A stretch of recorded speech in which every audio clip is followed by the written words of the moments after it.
이 시간 하나님께서 우리에게 주시는 말씀은 요한 1서 2장 24절에서 29절 말씀입니다.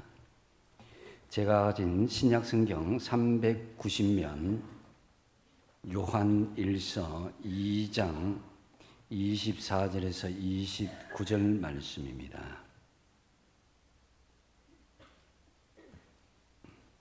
다 찾으신 줄 알고 제가 봉독드리겠습니다. 너희는 처음부터 들은 것을 너희 안에 거하게 하라. 처음부터 들은 것이 너희 안에 거하면 너희가 아들과 아버지 안에 거하리라. 그가 우리에게 약속하신 것은 이것이니 곧 영원한 생명이니라. 너희를 미혹하는 자들에 관하여 내가 이것을 너희에게 썼노라. 너희는 주께 받은 바 기름 부음이 너희 안에 거하나니 아무도 너희를 가르칠 필요가 없고 오직 그의 기름 부음이 모든 것을 너희에게 가르치며 또 참되고 거짓이 없으니 너희를 가르치신 그대로 주 안에 거하라. 자녀들아 이제 그의 안에 거하라. 이는 주께서 나타내신 바 되면 그가 강림하실 때에 우리로 담대함을 얻어 그 앞에서 부끄럽지 않게 하려 함이라. 너희가 그가 의로우신 줄을 알면 의를 행하는 자마다 그에게서 난 줄을 알리라. 아멘. 오늘 말씀을 생각하면서 한번 따라하겠습니다. 항상 주님 안에 거하며 살겠습니다. 아멘. 여러분 은퇴 후에 어디에서 살고 싶습니까? 남자들은 고향에서 살고 싶어하고 여자들은 시장이 가깝고 병원이 가까운 데로 살고 싶어하죠. 그런데 해외에 퇴직 후에 살고 싶은 곳을 조사를 해봤습니다. 지난 2020년 구인구직회사 이 사람이라는 회사에서 전국에 약 한 4,229명을 대상으로 설문조사를 했는데 가장 이민 가고 싶은 희망 1위가 어디겠습니까? 캐나다였습니다. 캐나다. 저도 캐나다 잠깐 가봤는데 아주 좋더라고요. 그 다음에 2위가 어디겠지? 2위는 하와이였습니다. 하와이 살고 싶죠. 저도 정말 지상 낙원이라면 하와이, 진짜 훌라춤을 추면서, 참 생각을 하면은 좋습니다. 자, 이렇듯 많은 사람들이 이 하와이 이민, 캐나다 이민을 꿈꾸고 있는데요. 특히 하와이 이민을 희망하는 데는 사실은 다양한 요소가 있죠. 좋은 날씨, 사시사철, 또 청명한 공기, 또 치안도 좋고 이렇게 은퇴 후에 참 좋을 것으로 생각하는데 하지만 하와이 이민의 현실은 여러분의 로망과는 많이 다르다고 합니다. 하와이는 어떤 이민의 조건이 있냐면 굉장히 까다롭는데요. 투자 이민을 하려면 적어도 9억 원 이상을 가지고 가야 된다 합니다. 그리고 물가도 우리나라 지금 굉장히 높은데 우리나라보다도 2배나 높다고 합니다. 월세가 평균 300만 원이 넘는다고 그러죠. 그래서 퇴직한 65세 이상의 은퇴자들 25%가 빈곤층으로 전락했다라는 거죠. 그래서 65세 은퇴자들이 하와이 가보면은 이 요식업체 커피점에서 서빙하고 그런 사람들이 굉장히 많다고 합니다. 하와이 가시겠어요?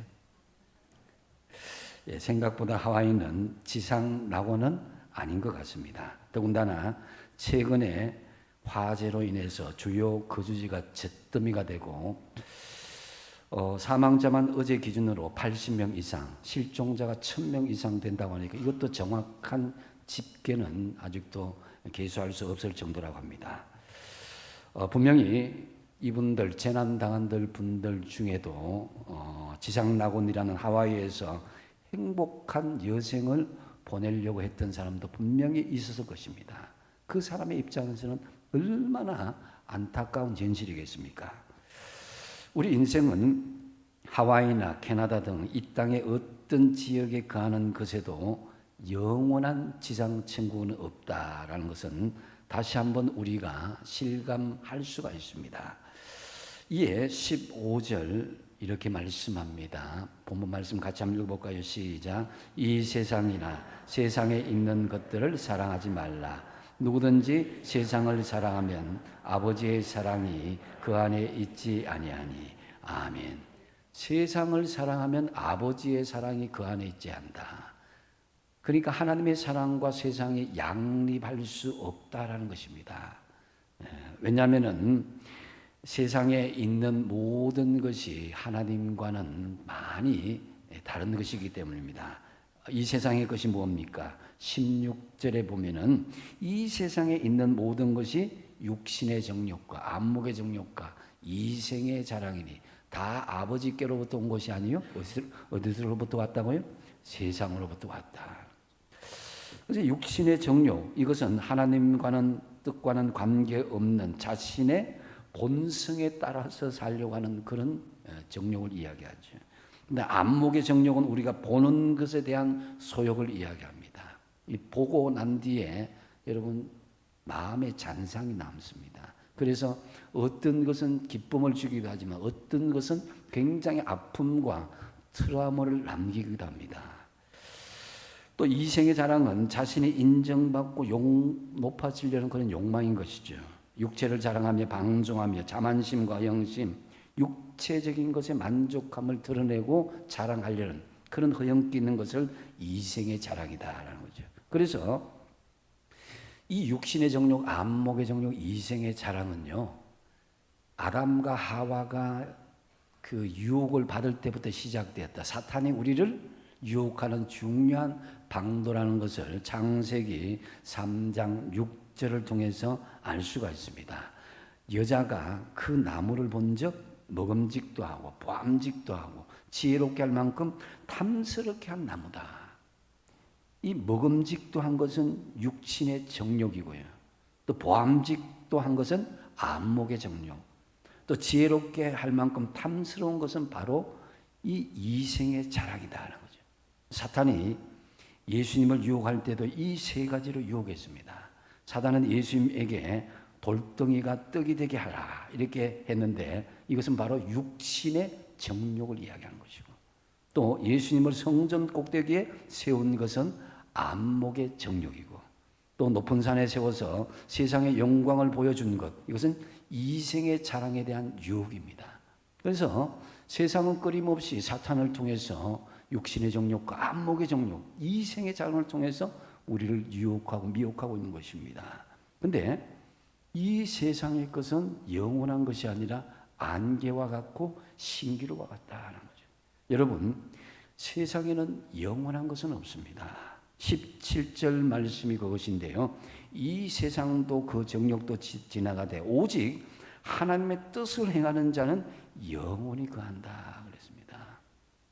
하나님의 뜻을 행한다. 하나님 안에 거한다는 것이죠. 이 세상도 정욕도 다 지나가지만 우리가 하나님 앞에 거할 때에 그것은 영원한 것이다 라고 말씀하고 있는 것입니다. 그래서 오늘 본문 말씀에는 주 안에 거할 것을 강조하고 또 강조하고 있습니다.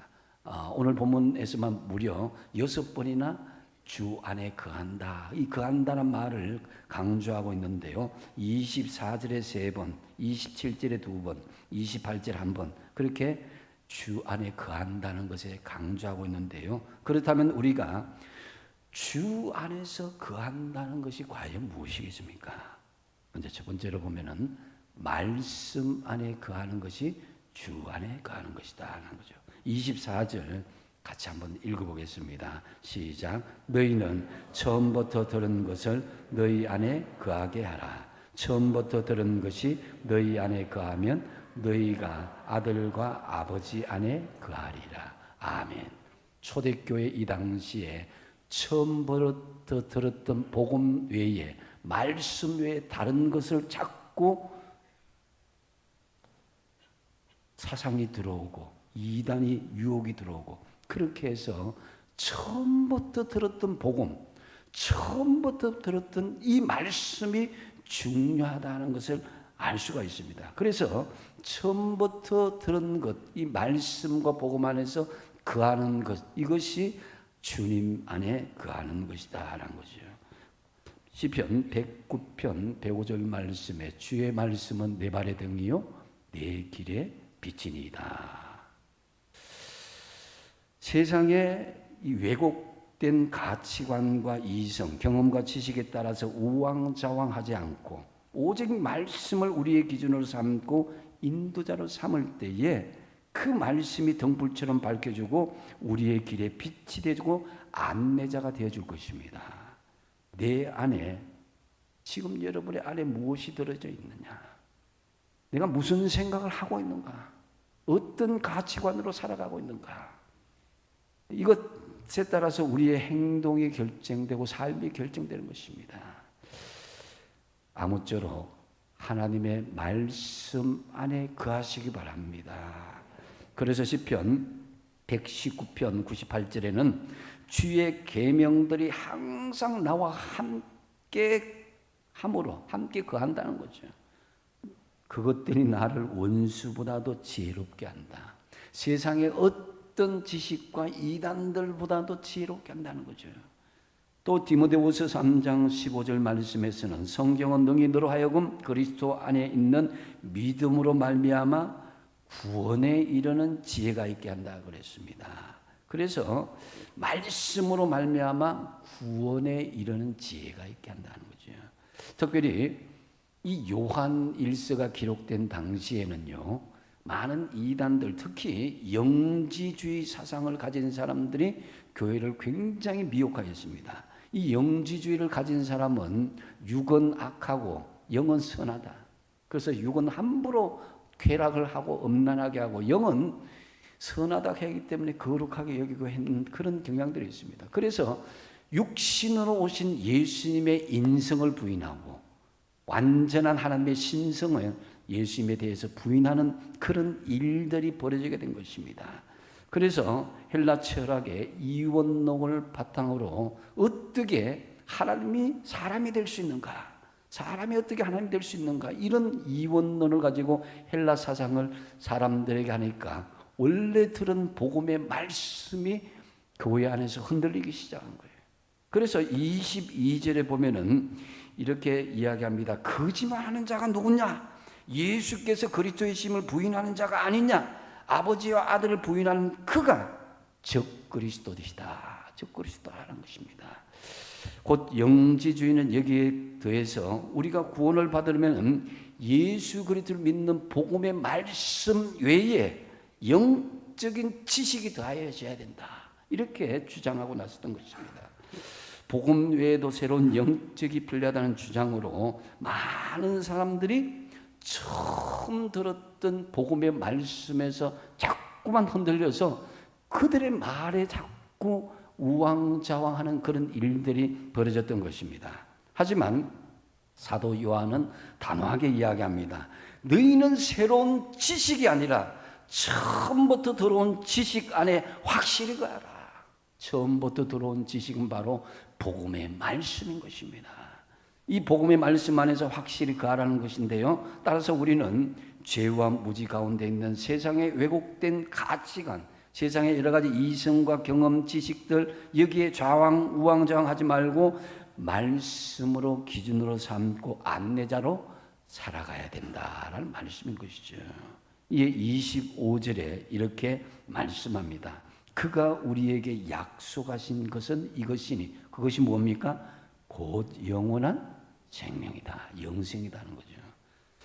즉 우리가 처음부터 들은 것 하나님의 말씀이 우리 안에 거하면은 그것이 곧 영원한 생명에 거하게 되는 길이다라는 거죠. 우리는 우리가 만들어낸 인간이 만들어낸 어떤 방법이 아니라 하나님 주신 방법 곧 우리 주 예수 그리스도의 십자가의 죽음과 부활의 이 복음 이 말씀 안에서만 바로 아버지와 아들 그 영원한 생명에 거하게 된다는 것이죠.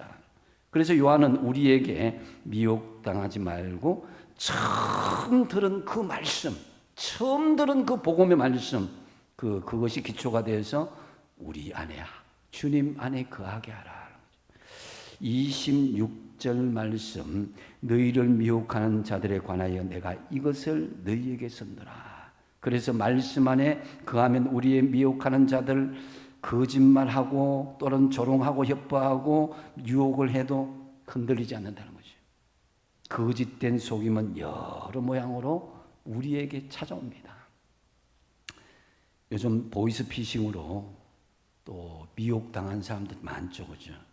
문자나 카톡으로 사람을 미혹하여서 큰 공경에 빠뜨리기도 하고 경제적인 피해를 주기도 합니다. 저도 좀 오래됐지만 어느 날 막 제 딸의 목소리로 울부짖는 거, 아빠 나 납치됐어, 큰일 났어, 응응응응 우는데 정신이 막 나가더라고요. 야, 근데 보니까 옆방에 딸이 있는 거예요. 그 딸이 2명인가 내 순간적으로 착각했어요. 근데 이제 사람들이 미혹할 때는요, 정말 정신이 없어요.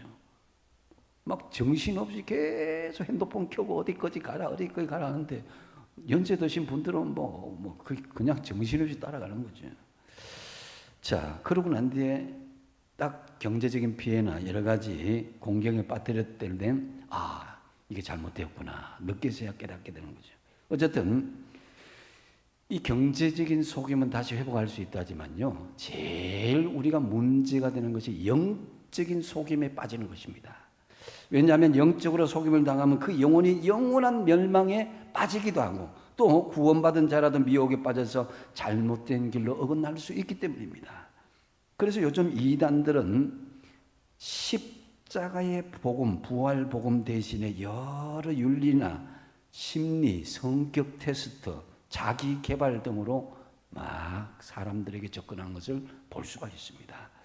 더 놀라운 것은요, 생각보다 많은 사람들이 옛 복음, 정말 하나님 주신 은혜의 복음 안에, 이 말씀 안에서 흔들리지 않는 것이 아니라 그들을 향해서 지지하고 환호한다는 거예요. 대단한 것이 나타난 거예요. 이 시대의 복음을 대체하는 유사 복음이 우리 영혼을 노력하고자 지금 호시탐탐 우리를 노리고 있습니다. 그러면 우리가 어떻게 되느냐? 그것은 바로 처음부터 들은 것, 우리 안에 거하게 한다. 확고하게 한다는 거죠. 복음의 진리 안에서 우리가 든든하게 세워지는 것입니다. 우리는 새로운 지식이 아니라 교회가 전통적으로 계승해온 이 지식들, 곧 예수 그리스도를 믿는 진리의 복음과 말씀 안에 기초를 확고히 할 수 있어야 된다. 사실 이 복음을 듣다 보면 한때 지루하다. 또 저 말씀이냐, 예수 그리스도의 십자가의 죽음, 부활, 이런 비슷한 말씀 지루할 수도 있지만, 그러나 자세히 되새김질을 해보면 은혜가 계속 넘치는 수 있습니다. 그래서 여러분, 우리는 새로운 지식이 아니라 교회가 전통적으로 지켜왔던 예수 그리스도를 믿는 진리의 복음과 말씀 안에서 거하는 이 훈련들, 이것을 되새김질할 수 있는 그런 믿음들이 다시금 새롭게 회복되어야 될 줄 압니다. 그래서 2000년 동안 이 교회는 그냥 먹고 놀고 지금까지 지속되지 않았습니다. 2000년 동안 진리를 정말 치열하게 싸우면서 그 진리를 정리해 왔어요. 그래서 성경을 기초로 정리된 많은 교회의 유산들이 있습니다. 방금 전까지 여러분들이 고백했던 사도신경이 있고요. 또 주기도문이 있습니다. 또 많은 교부들의 그런 서적들이 있고 신경들이 있습니다. 또 종교교육 시대에 작성된 웨스트민스터 신앙 고백서와 대소요리 문답은 우리가 알아야 될 거의 모든 진리가 총망라되어서 잘 정리되어 있습니다. 우리가 이 내용들만 잘 답습하고 잘 배워도 절대로 잘못된 길로 나아가지 않습니다. 하지만 많은 사람들이 교회가 처음부터 고백해온 이 전통적인 신앙과 말씀에 잘 관심을 기울이지 않습니다. 교회가 물려준 방대한 유산들을 거기에 집중하지 않습니다. 이러한 태도가 우리의 영혼을 망하게 할 수 있습니다. 왜? 현대의 새로운 지식이나 유별난 지식들, 우리에게 영생을 주는 것이 아니란 것입니다. 인간의 얄팍한 지식이거든요. 우리에게 영생을 주신 지식은 우리 교회가 처음부터 믿고 고백해온 복음과 말씀인 것입니다. 오늘날 우리가 살아가는 세상은 거짓 교리들로 너무나 가득합니다. 교회 다니다고 하는 사람들조차도 일부는 성경에 오류가 있다고 해서 성경이 모성을 거부하는 사람들도 있습니다. 많은 사람들은 아담이 하나님의 창조물이라는 사실을 거절하고 진화론이나 일부적인 부분적인 유신론적인 진화론을 받아들이고 있습니다. 또 예수 그리스도에 관하여서 사는 사람들 신성을 부인하기도 하고 어떤 사람은 인성을 부인하기도 합니다. 그리고 예수 그리스도의 대속의 죽음, 우리의 죄를 위한다는 사실을 부인하게 나와 무슨 상관이 있느냐. 어떤 사람들은 예수 그리스도가 구원에 이르는 유일한 길이라는 사실을 부인하고 다른 길, 다원주의를 채택하는 사람이 있습니다. 요즘 불교의 윤회 사상이나 여러 가지 다신교, 범신론적인 사상들이 지금 세상을 쥐어흔들고 있습니다. 꼭 예수여야 되느냐, 다른 신들로 통해서 구원을 받는 길들이 있다. 가톨릭과 여러 종교들이 그걸 지금 채택하고 있습니다. 그러나 우리 기독교만은 유일하게 예수 외에는 구원이 없다. 이것을 고수하고 있습니다. 왜냐? 이것이 진리이고 하나님 주신 말씀이기 때문입니다. 다른 이로서는 구원을 얻을 수 없나니 천하 인간의 구원을 얻을 만한 다른 이름을 우리에게 주신 일이 없기 때문입니다. 예수께서 오직 길이요 진리요 생명이기 때문입니다. 이 말씀을 우리가 흔들리지 않고 진리 안에서 거하시기 바랍니다. 그래서 여러분, 많은 성경의 진리가 사탄에 의해서 왜곡되고 전파되는 이 현실 가운데에 여러분 진리의 말씀 안에서 확고하게 거하심으로써 주님과 동행하는 저와 여러분 되시기 바랍니다. 두 번째로 주님 안에 거한다는 것은 성령 안에 거한다라는 말씀입니다. 27절 말씀을 같이 한번 읽어보겠습니다. 27절입니다. 시작. 너희는 주께 받은 바 기름 부음이 거하나니 아무도 너희를 가르칠 필요가 없고 오직 그의 기름 부음이 모든 것을 너희에게 가르치며 또 참되고 거짓이 없으니 너희를 가르치신 그대로 주 안에 거하라. 아멘. 기름 부음이 우리 안에 거한다는 것은 성령이 우리 안에 같이 거한다는 말씀인 것이죠. 우리가 성령 안에 거하고 성령이 우리 안에 거하면 누가 우리를 가르치고 강요하고 강조하지 않아도 진리의 길, 생명의 길로 걸어가게 되어 있다는 것입니다. 성령보다도 더 훌륭한 교사는 없습니다.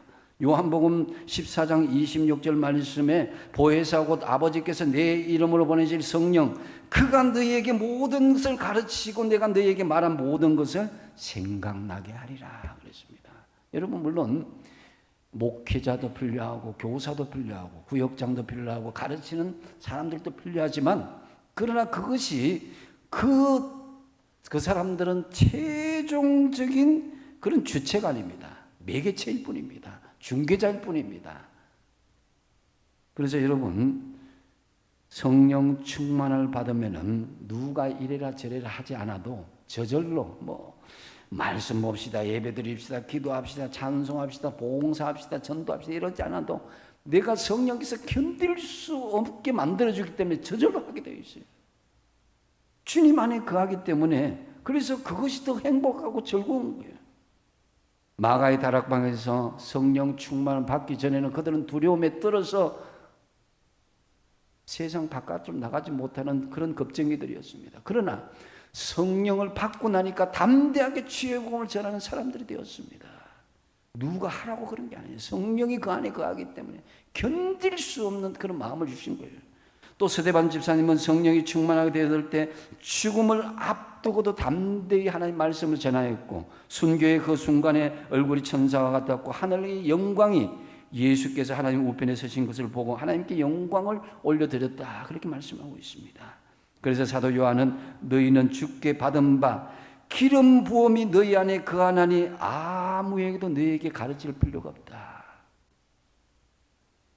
목회자나 교사나 여러 교육하는 사람들이 있지만은 매개체이고 중재자입니다. 안내자일 뿐입니다. 진정한 주체는 진리를 알게 하고 깨닫게 하시는 성령님이시다 하는 거죠. 성령 안에 거하시는 저와 여러분 되시기 바랍니다. 성령 안에 거하는 것이 하나님 안에 거하는 것이다 하는 거죠. 그래서 여러분, 우리 삶 속에 성령의 기름 부음, 성령의 넘치는 역사가 늘 있기를 영적으로 우리가 깨어 있어야 된다. 우리는 이단들이나 거짓 교사들의 말들이 있습니다. 너희 힘만으로는 진리에 도달할 수 없다. 이렇게 꿰맞추고 저렇게 꿰맞추고 이런 진리, 이런 메시아 막 이렇게 제시합니다.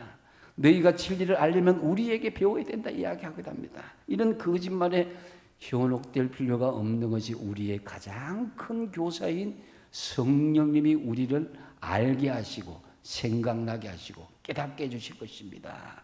그래서 항상 성령이란 탁월한 교사가 있기 때문에 여러분 성령 안에 거하심으로 바른 분별력을 가지고 순간순간 하나님의 인도함을 받는 저와 여러분 되시기 바랍니다. 그리고 결정적으로 또 주 안에 거한다는 것은 마라나타의 신앙으로 산다는 것을 의미합니다. 이 마라나타는 아멘 주 예수여 오시옵소서라는 그런 뜻이죠. 요한계시록 22장 20절 말씀에 이것들을 증명하신 이가 이르시되 내가 진실로 속히 오리라 하시거늘 아멘 주 예수여 오시옵소서 이렇게 이야기했습니다. 초대교회 성도들은 인사가 샬롬과 함께 가장 많이 나온 게 마라나타였습니다. 예수님이 곧 오십니다. 예수님이 곧 오십니다. 아멘 주 예수 오시옵소서 이런 인사였습니다. 이것은 주님 오신 날을 오늘 고대하며 살겠다는 것이죠. 예수님은 우리에게 오시기를 더디하는 이유가 뭐겠습니까? 한 사람이라도 더 구원받기 위해서, 한 사람을 더 구원시키기 위해서 더뎌지는 것도 있지만 그러나 이 약속은 절대로 변치 않는 것입니다. 주님이 오시겠다는 것은 우주적인 종말, 주님의 온전한 재림도 있지만 개인적인 종말도 포함합니다. 여러분의 인생은 알 수가 없습니다. 언제든지 마라나타가 될 수가 있습니다. 주님 앞에 두 손 들고 나가야 될 그런 시점을 우리는 알 수가 없습니다. 우리가 그래서 여러분 세상적인 그런 생각을 보면은 여러 가지로 과학자들은 인류의 종말이 막 다가온다 이야기하죠. 그 종말은 성경과는 다르게 이야기합니다. 핵전쟁이나 기후재앙이나 전염병이나 어떤 그 해성의 충돌이나 이런 것에 의해서 지구가 끝날 것이다 해서 지구 종말의 시기가 지금 100초 전으로 지금 되어 있다고 합니다. 그 1947년 생긴 이래로 가장 종말이 근접한 시간으로 보고 있습니다. 하지만 여러분 과학적인 이것 근거보다도 하나님 말씀이 더 확실합니다. 예수님은 진실로 속히 오겠다 이렇게 말씀하신 거죠. 본문 28절 같이 읽어보겠습니다. 시작. 자녀들아 이제 그의 안에 거하라. 이는 주께서 나타내신 바 되면 그가 강림하실 때에 우리로 담대함을 얻어 그 앞에서 부끄럽지 않게 하려 함이라. 아멘. 우리가 결정적으로 주님 앞에 거해야 되는 이유는 바로 마라나타의 신앙 때문입니다. 주님 앞에 거하는 사람은 마라나타 아멘 주 예수여 오시옵소서 언제든지 그렇게 주님을 기대하며 환영할 것입니다. 물론 우리의 작은 죄들, 삶의 죄들 때문에 부끄러운 면도 있겠지만은 주님 안에서 다 용서함을 받았음을 확신하기에 우리는 주님 강림하실 때에 부끄러워하거나 두려워하지 않고 담대함을 얻어서 주님의 재림을 맞이할 수 있게 될 것입니다. 저와 여러분 다 이렇게 되시기 바랍니다. 반면에 마라나타의 신앙으로 살지 못하는 사람은 당연히 주님 오실 때에 죄 때문에 부끄러움을 당하고 두려워할 수밖에 없는 것입니다. 예수님은 반드시 오시는데 그때에 담대함으로 감사와 기쁨으로 주님을 만나기 위해서라도 지금 내가 마라나타의 신앙으로 살아가는 주님 안에 거하는 그런 신앙이 되어야 될 줄 압니다. 주님 안에 거하지 못하고 세상 안에 거하면은 세상의 즐거움과 영광, 명예와 권세와 돈과 그것에 만족하게 따라가는 당장은 좋을지 모르지만 영원한 것은 놓치고 말게 될 것입니다. 우리 자신도 세상 영광도 여러분 지금의 즐거움도 순식간에 사라지게 될 것입니다.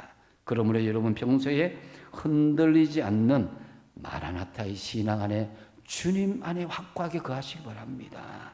29절 말씀 같이 한번 읽어보겠습니다. 시작. 너희가 그가 의로우신 줄을 알면 의를 행하는 자마다 그에게서 난 줄을 알리라. 아멘.